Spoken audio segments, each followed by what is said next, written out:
So what is the conclusion of my answer? I hope now you must understand.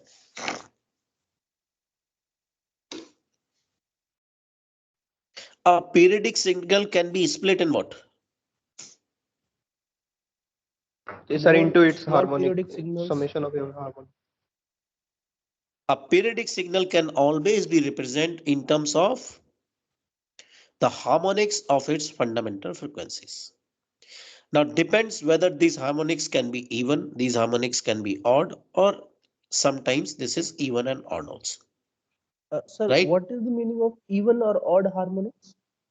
Even or odd harmonics means, suppose I am writing cos 2 omega naught t, and suppose I am writing cos 3 omega naught t. So 2 omega naught t is a even harmonics, 3 omega naught t is a odd harmonics, Okay, sir. right? Depending upon the value of n, cos n omega naught t, either it could be 1, 2, 3, 4, or either it could be 2, 4, 6 like that. So every periodic signal can be represented by its in terms of its harmonics, right? Just like a music signal. A music signal xt, which is a composite signal, which is a periodic signal, and it is made up of some harmonics played by the various persons at their own musical instruments. And this is the fundamental concept behind the Fourier series. And when I'll talk about the Fourier series, I'll explain each and everything.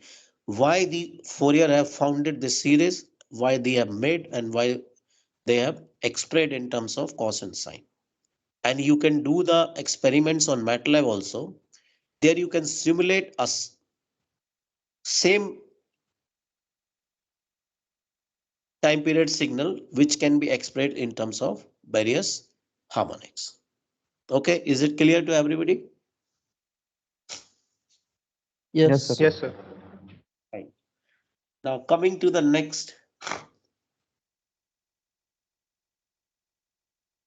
the next classification is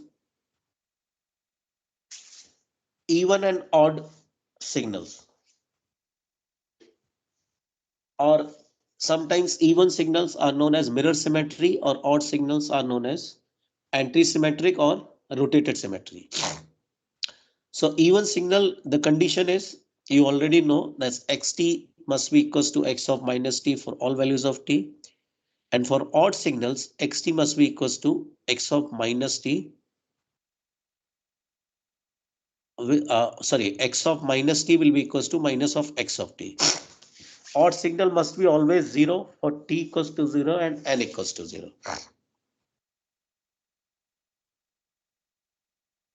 And any signal, this is the important line, any signal can be broken into two parts. Suppose we have a signal x of t. I can break this signal in x et plus x ot. X et is the even part of the signal. X not t or x ot is the odd part of the signal. So from the above equation, instead of t, I'm putting minus t. So x of minus t is x e of minus t plus x o of minus t. Since x e of minus t is an even signal, so from the above equation, I can write x e t. X o of minus t is an odd signal, so I can write minus x o of t. And if you add these two equations in order to find out xct and xot, so the answer is xct equals to half xt plus x of minus t, xot equals to half xt minus x of minus t. So this is the way you will be able to know the even and odd part of any signal, just by writing these two mathematical equations. Now the important line, just I am reading out and you need to understand.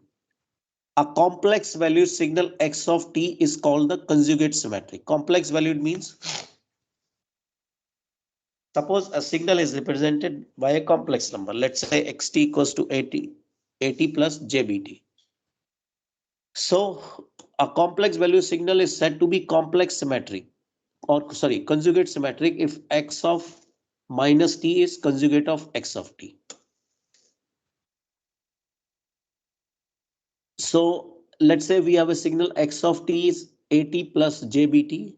Then if you take the conjugate of this, so this will be at minus jbt. Sir, Yes. Yes, yes. that J is same as iota? Yeah. Okay. Only then you can represent a complex number. So if you take the conjugate of this, so this will be at minus jbt. The complex value signal xt is a complex symmetry if its real part is even and imaginary part is odd. Now I'll tell you by an example that what is the meaning of this. And these are the some points that you already know that when you multiply two even signal, you will get a even signal. When you multiply two odd signals, you will have an even signal. When an odd signal is multiplied by even, you will have an odd signal. The examples are given over here. When you add two even signal, you will have even signal. When you add two odd signal, you will have odd signal. When you add even plus odd, you cannot say it will be a even or odd, something like this. Right. So these are few examples of even signal. This is a triangular wave. This is triangular wave with one edge flat. So you can see these are the example of the even signal. These are the examples of odd signal. Remind one thing, for odd signal at t equals to 0, the value of the signal is 0. For n equals to 0, this is what I already told. Now look at this example.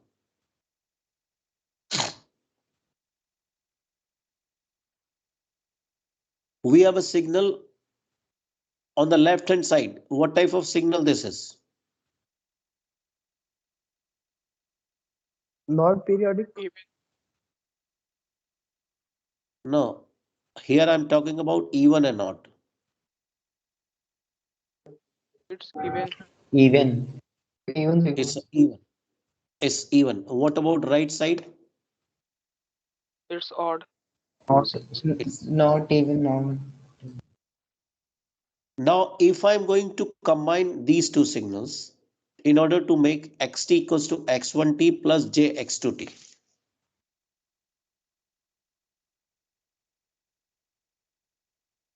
So what about the overall signal, whether it will be a conjugate symmetric or not?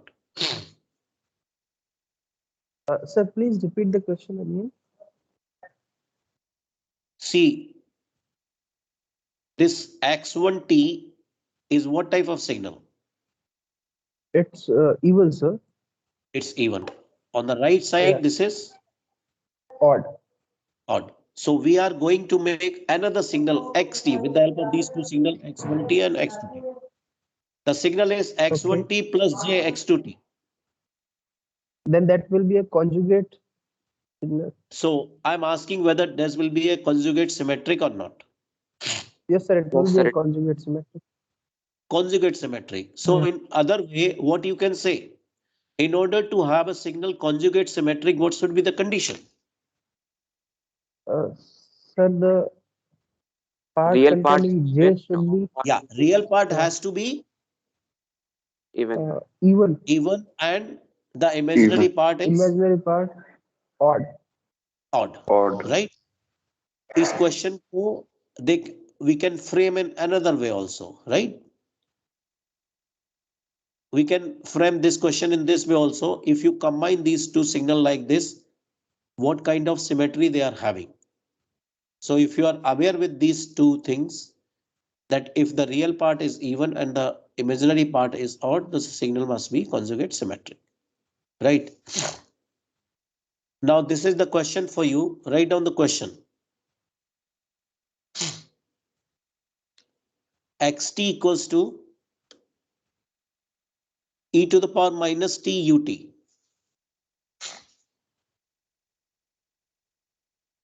Xt equals to e to the power minus t ut.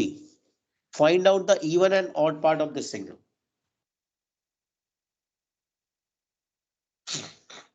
Can you repeat?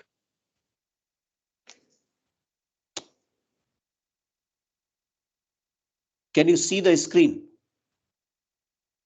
Yes, sir. Okay. Yes, sir. It's written, determine and sketch the even and odd part of signal x of t equals to e to the power minus t ut. You have to determine and you have to sketch also.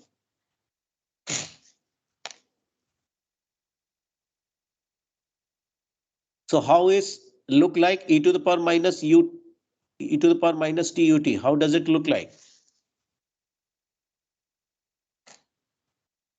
Sir, we will break into cos t minus I sin t. No, no, no, no. It will be a little bit difficult for you.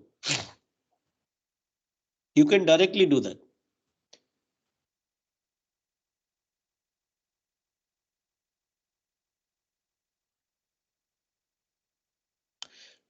Can you draw e to the power minus t ut? How it looks like?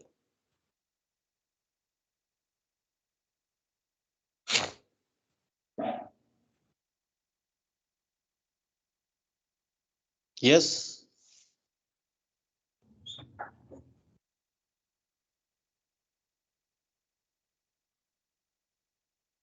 ये किस तरह से दिखेगा ये? कोई तो बता दो भाई, इतने लोग हैं. It's something hyperbolic type. Okay. It will start from which axis? X-axis, positive x-axis. Positive x-axis. No, sir, negative x-axis. Negative It's e x-axis. power. Yes, sir. E to the power minus t. Can you draw this e to the power minus t? And since this signal is multiplied by ut, so that means the signal must be valid only for what values of t? Sir, ut in is which a ut is defined? ut is a unit step function.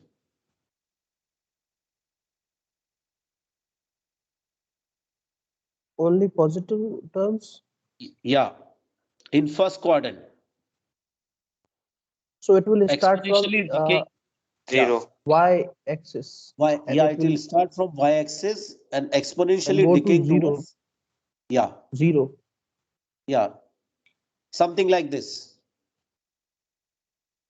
Okay. Correct, sir. Now this is what you are having your xt. Now in order to achieve even and odd signal, you must be know the x of minus t also. So can you draw x of minus t? Yes, sir. It X will of minus start t. from Yeah, it will start from minus infinity and then go yeah, to 1 on y-axis. yeah. This is something like this. Okay. Yes, sir. Now you have two signals. You are having x of t and x of minus t. Right, sir. Now I think everybody must be able to calculate even part and the odd part. The formulas are already written. The formulas for even part, half of xt plus x of minus t. For odd part, this is half of xt minus x of minus t. कर लेंगे सभी लोग? Yes, sir. And Yes, sir. I hope you Yes, can draw these two also. मैंने आगे explain किया, पूरा है इसमें. It's already given. You just need to draw and understand. ठीक है? Now similar definitions you can have for discrete time, for even and odd. X of minus n equals to n. This is even. X of minus n equals to minus of xn. Because whatever we'll talk about for continuous time, the same thing has to be understood for discrete time also. And similarly, you can have odd part and even part here also, as we already discussed for continuous time. So xen is half of xn plus half of x of minus n. For odd part, this is half of xn minus x of minus n. Right. So one example is given to you that x of n equals to 1 for n greater than equals to 0, and this is 0 for n less than 0. So these are the two signals that we have drawn. This is x of n on the right side, x of n, because this is 1 for n greater than equals to 0. So I've drawn like this. X of minus n can be drawn like this. It will start from 0 and go up to minus infinity. And if you take the half of minus n, half of this, the signal will look like this. And if you add these two, so you will have even part look like this and odd part look like this. I think it should be clear to each and everybody. This is nothing is difficult in that. Simply plotting in that. Okay. Okay. Yes, sir. Okay. Now there is an important classification which I'll talk about, which is energy and power signal. Everybody has to understand these things. The two kind of signal, the one signal is known as energy signal, another one signal is power signal. Even though till now, most of the students understand the energy and power are related to each other. I also say the energy and power has its own relationship. What is the relationship between energy and power? Derivative of energy is power. Derivative of The energy. energy per unit time is power. Okay, same thing. Right. So is it possible that all the energy signals are power signal or all the power signals are energy signals? Or what exactly the meaning of energy signal or power signal? Because there is a term is included in the relation. Whether you are integrating something or whether you are differentiating something. Am I right? Yes, sir. So this is always true that for all the signal, the integration or the differentiation is exists? No, sir. No. So that means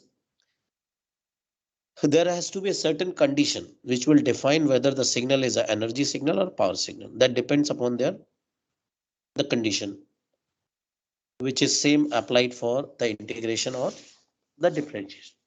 So first we'll talk about how you can make the signal either power signal or energy signal and what are their relation.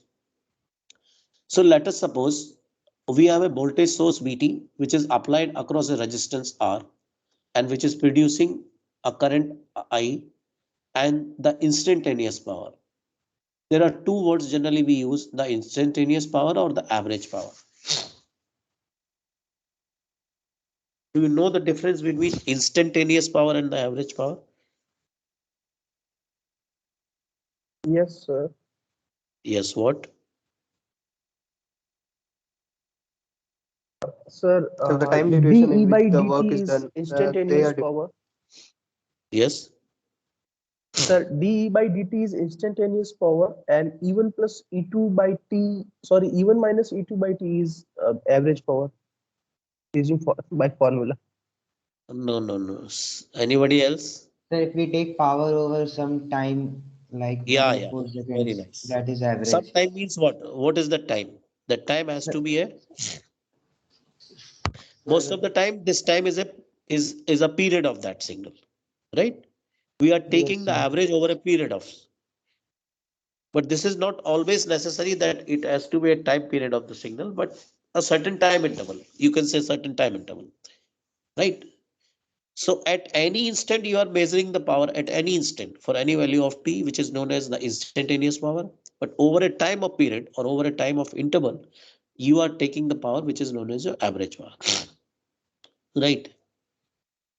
So since we are applying a voltage VT across a resistance R, the current is IT, the instantaneous power.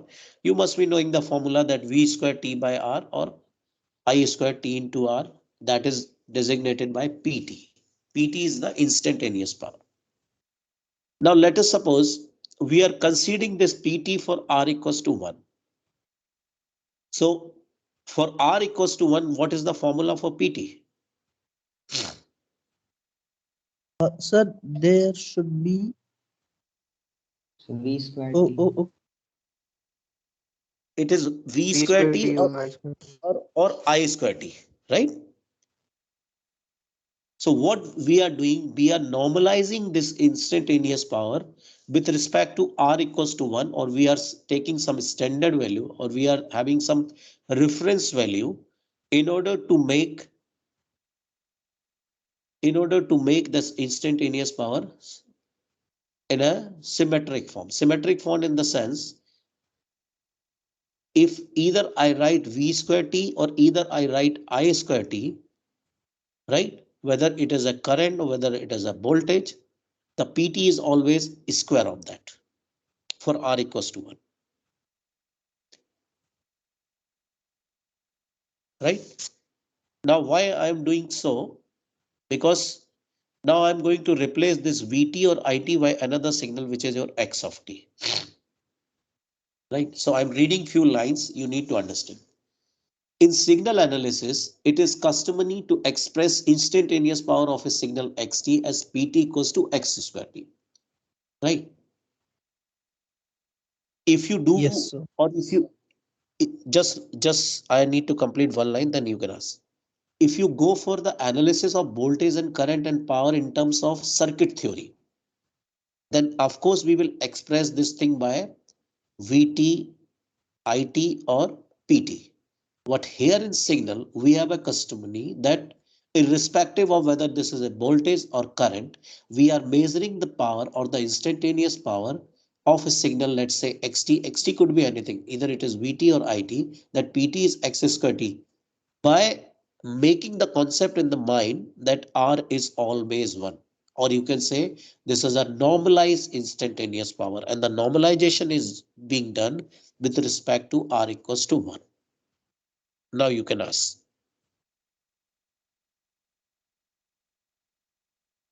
Yes, somebody was asking something. Hello. Hello. No, sir. Is it okay for you?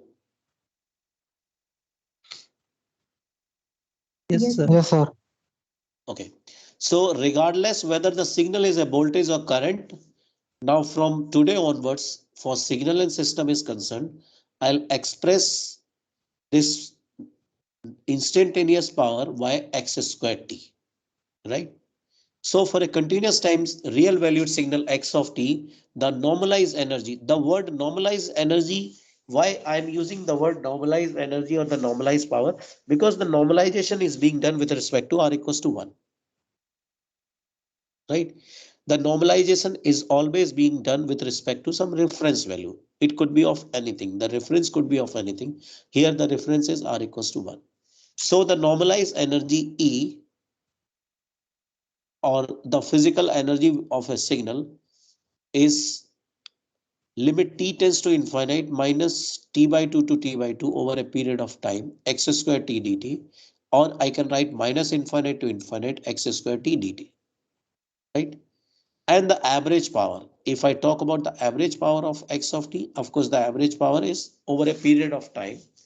The P average is limit t tends to infinite 1 by t minus t by 2 to t by 2 x square t dt, and I can write limit t tends to infinite 1 by 2t minus t to t x square t dt. It depends. And if, since I'm writing this equation for real valued, we are thinking that the signal xt is the real valued. If it is complex values, then you can take the mod of this, mod of x square t, right? And if sometime this is desired over an interval of time, then the energy over an interval of time, the t1 to t2, mod of x square. Why I'm putting mod over here? Because we are thinking that the signal is your complex value signal, right? In general, we assume that the signal is a complex value. So always we try to write this mod of x square t dt and the average power. Now the average is being taken between the time interval of t1 to t2. So this will be 1 by t2 minus t1 and integration from t1 to t2 mod of x square t dt, right? So these are the expression for complex value. These are the expression for real value. So most of the time we write that this is a complex value. Now the total energy of a discrete time. This is what I am talking about.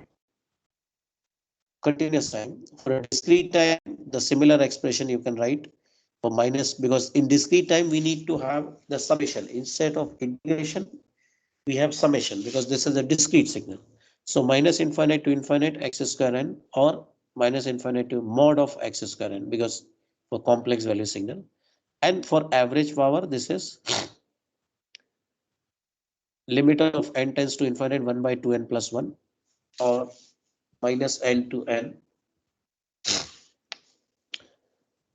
mod of x square n, and for a period of interval these expression can be written, right? And this is the specific condition for periodic signal. If x of n is a periodic signal, then you can write the average power is like this. Otherwise, if you are aware with these two are the important equation. Minus infinite to infinite mod of x square n, irrespective x of n is periodic or non-periodic. This can be applied everywhere. And for average, this is 1 by 2n plus 1 minus n to n and mod of x square. So on the basis of these two mathematical equation for discrete time and for continuous time, we have certain conclusions which is written over here. The conclusions are this. For a signal to be energy signal, the energy must be finite. So whenever you are going to calculate the energy of a signal, if it is a finite, right? So you can say this is an energy signal. And for in order to have a power signal, the average power must be finite. Finite means it can have any value between 0 to infinity. Second condition, all energy signals have zero average power, whereas all power signals has infinite energy. This is the another condition, because sometimes it may ask by giving you a signal that try to find out whether the signal is energy signal or power signal. The periodic signals and random signals are usually power signals. But this is not always true. Usually the periodic signal and random signals are power signal, whereas both deterministic and non-periodic signals are energy signals. These are the few conclusions based on the mathematics or the mathematical formula that I already discussed. So when we will discuss some numericals, right? We have a near about 10 to 15 numericals on that. When you solve these numericals, we will be able to know whether these are the power signals or energy signals. So I have already uploaded, or I'll upload that sheet, right? So you just go through the solution of few questions, right?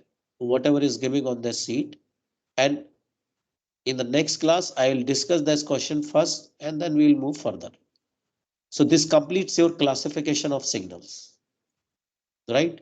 If now anybody is having any question, he or she can ask right now. Otherwise, I had to just finish this meeting. Sir, Yes. in that discrete type of signals, that n-term Yes. signals, Yes. some n was there. Yes. For average power, you have written 1 by 2n plus 1, right, sir? Yes. Why that plus 1 is there, sir? Why that plus 1 is there?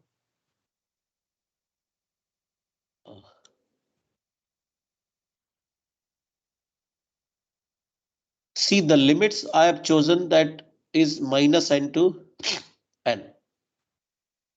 So when you talk about any average signal, right? Starting from minus n to n, we have a signal at n equals to 0 also. There could be Yes, possible sir. that Yes, sir. it can have some value on 0 also. Correct, sir.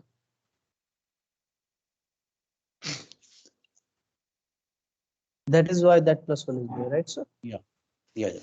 Okay, thank you, sir. Thank you. Anybody else? Okay, so I'm just closing this meeting.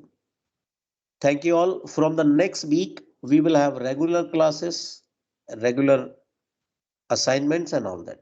Okay. Thank you for joining with us. Thank you, sir. Thank you, sir. Thank you, sir. Thank you, sir.